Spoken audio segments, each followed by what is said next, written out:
Hi, I'm Matt Harrison, President of the Lutheran Church Missouri Synod, and we're here in the International Center at 1333 South Kirkwood Road, St. Louis.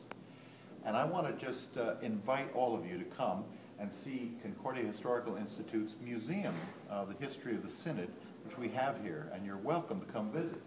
It's just been put in here in the last year or so. It starts out with this wonderful exhibit of Martin Luther, 95 Theses, a lot of the classic Cranach and Cranach School paintings of Luther here. Catherine von Bora featured. There are numerous documents that tell us history. We've got a number of original documents from Martin Luther in his time right here in front of us. What have we got? Special sermons. Looks like a hymn book. On the Von der Freiheit eines Christenmenschen, on the freedom of the Christian man, that famous treatise from 1520. And then we've got some of Luther's early works over here, a copy of the Death Mass that was made when Luther died. You can see those. And then we get into the 19th century and the history of the Missouri Synod.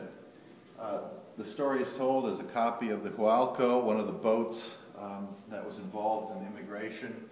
And then the story of the early immigrants coming to this country, the paths of immigration.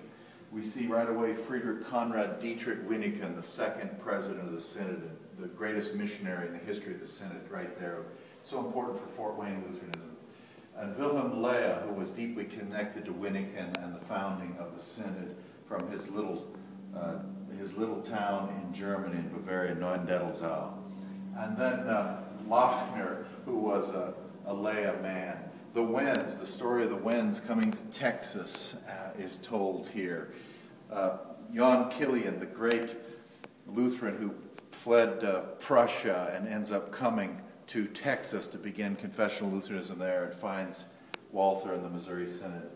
And then we have the Saxons here settling in Perry County, 100 miles south of the IC. One thing's great, a great thing to do is when you come to St. Louis, go to the seminary, go to the Historical Institute over on the seminary campus, and also come here and see this museum, and then head south to Perry County, and you can see the original churches that formed that part of the Missouri Synod. Martin Stephan, who was the leader of the whole immigration movement and had his weaknesses and foibles, but nevertheless God used these weak vessels to bring about a strong reformation of Lutheranism and growth of Lutheranism in this country.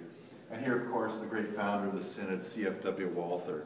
Now, I don't know, we should see if they'll get his pipe out of the cabinet sometime. We should see if it still works, shouldn't we? We've got a lot of documents from C.F.W. Walther, the founding of the Synod. And then we've got Walther's carriage right here. Can you believe that?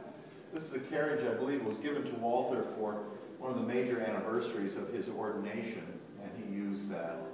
Amazing, we still have it. And of course, Franz Pieper followed Walther as president of the seminary in 1887.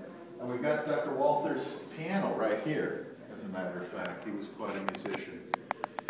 Then there's a whole display over here on some of the early works of Concordia Publishing House, the Book of Concord. This is the great St. Louis edition of Martin Luther's works in German. It's been called the greatest monument to things German in America. It's even reproduced today and bought in Germany by Lutheran theologians. Then we've got a whole section on the history of Lutheran missions in the Missouri Synod. August Kramer was missionary among the Ojibways in Michigan, and there's a magnificent story told there, including catechisms translated into Ojibwe. We've got video presentations on the other early missionaries, Sievers across Iowa and Minnesota. Theodor Nather, this guy was the first missionary to India for the Missouri Synod, and he died of the plague. But because of his faithfulness, he's buried in India. I've seen his grave in Nagarkor. Hundreds of thousands of people today confess Christ in India. So there's so much more. The history of Rosa Young and the work in Alabama among the children and grandchildren of slaves and what became Concordia Selma is told, more mission information. We've got a whole section on military chaplaincy and the spread of the gospel in Asia. And then, of course, last but not least, you've got the LLL displays, Lutheran Women's Missionary League, LWML, and Walther League.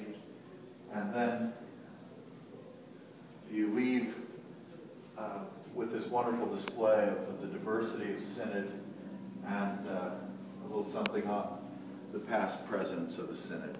So, with that I say, welcome. Come see us anytime. We'd love to have you.